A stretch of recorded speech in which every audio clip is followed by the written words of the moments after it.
কবিতাৰ শিৰোনাম দৃষ্টান্তৰ। কবি হৰেকৃষ্ণ ডেকা।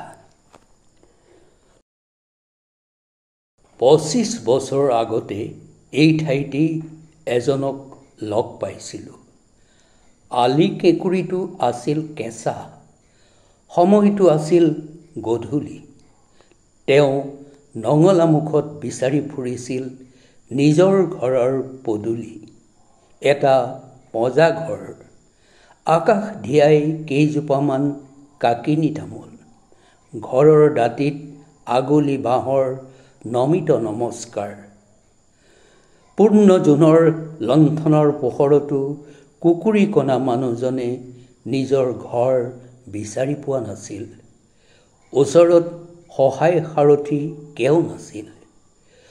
মই যেতিয়া হাতত ধৰি তেওঁক আগুৱাই দিছিলোঁ, কৈছিল, বৰ শান্তিত আছোঁ এই প্ৰজাতিত। আজি এই ঠাইতেই লগ পালোঁ আৰু এজনক, বৃদ্ধ নুব্জ দেহ, বয়সৰ চিন নোহোৱা হ'লে মুখত 25 বছৰ আগৰ খাইলা সাজ।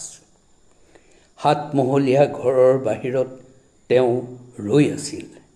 ওচৰে পাজৰে আন কেইবাটাও অট্টালিকা, এটাতকৈ আনটোৰ ৰূপ চৰা। সন্ধ্যা ভগাৰ বহুত পাছতো মানুহ পিয়াপি দি ফুৰিছিল। চশমাৰ তলেৰে সন্দেহেৰে চাই তেওঁ মোক সুধিলে, হেৰা অচিনাকি মানুহজন, তোমাক কি লাগে ইয়াত? ভাড়াঘৰ বিচাৰি আহিছা এই কুবেৰৰ মহলাত? ক'ত পাবা, আৰু পালেও কি শান্তিত থাকিবা ইয়াত? মৰিলে দাহ কৰিবলৈও এজন মানুহ নাই। জখৰ পোৱালিহঁতে কাক কোনে চায়?